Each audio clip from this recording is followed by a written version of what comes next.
இங்கே கங்கை ஓரமாக அரிச்சந்திரா காட்டுக்குள்ளே இது சிவகாளியாம். அம்மா பேர் சிவகாளி.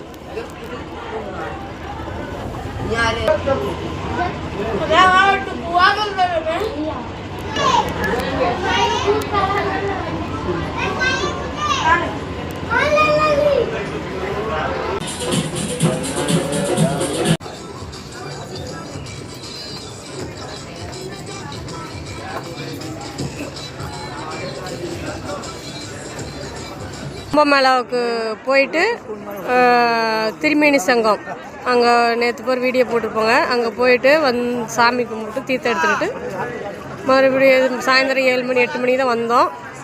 வந்துட்டு இப்போ காலையில் காசி கங்காவில் இங்கே குளிக்கிறதுக்காக வந்தோம். ஏன்னா இது 4வது டைமு காசிக்கு வர்றது. குளிச்சுட்டு அம்மாவுக்கு தீர்த்தம் எடுத்துக்கிட்டு அடுத்தது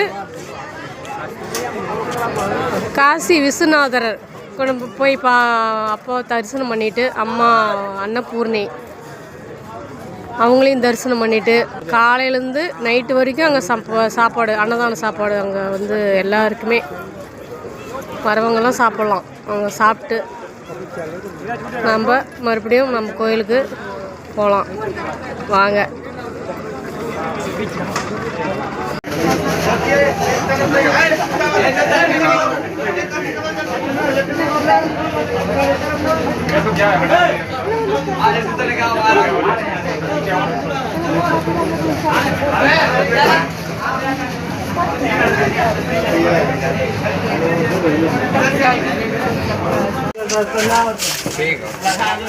भाई खाली तुक्का तुक्का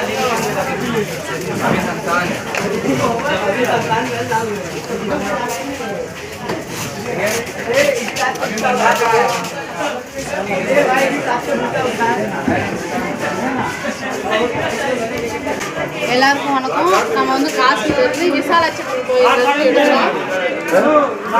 நாங்கள் எல்லாரும் பெரியவங்க சின்னவங்க எல்லாருமே ஆண் பெண் எல்லாருமே நல்லா இருக்கும். நோய் நொடி இல்லாத அதேமாரி உலகம் அனைத்து பேருக்கும் நோய் நொடி இல்லாத செல்வாக்கோட நல்ல முறையாக இருக்கும் வேண்டிடும். அதேமாரி அன்னபூர்ணி கோயிலில் எத்தனை பேர் அன்னம் இல்லாத எத்தனை பேர் இப்போ நாங்களே 30 மணி நேரமாக சாப்பிடாத இருந்தோம். அந்த மாதிரி சாப்பாடு தான் அன்னபூர்ணிக்கிட்டையும் அதேமாரி அம்மா எப்பவுமே மக்களுக்கு பசியும் பட்டினியுமா இருக்கக்கூடாது, நல்ல மாதிரியே இருக்கணும் அப்படின்னு சொல்லிக்கிட்டோம். லட்சுமி கடவுளோட செல்வ செழிப்போட கல்வி செல்வம் வீரம் அப்படின்னு எல்லாமே கிடைக்கணும். மக்களுக்கு எல்லோரும் நல்லா இருக்கணும்னு நாங்கள் வேண்டிக்கிட்டோம். நீங்களும் வேண்டிக்கோங்க. நீங்கள் கண்டிப்பாக வீடியோ பாருங்கள், லைக் பண்ணுங்கள். அனைவருக்கும் வணக்கம்.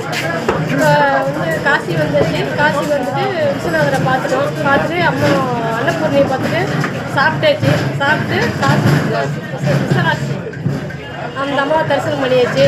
ஆனால் சக்திபீடத்தில் அம்மா விசாலாட்சி சக்திபீடம் ஒன்று, அதேமாரி சோதனைங்களத்தில் தான் 12 விஸ்வநாதர் ஒன்று. அதேமாரி நதியில் கங்கை தான் முதன்மை. அதனால் குளிச்சுட்டு எல்லோரும் தரிசனம் பண்ணியாச்சு. ரொம்ப சாப்பிட்டாச்சு. திருப்பி வர மக்களுக்கு உண்மையாக வயிறுல சாப்பாடு வாங்கி கொடுங்க. வேறு எதுவும் செய்ய வேண்டாம்.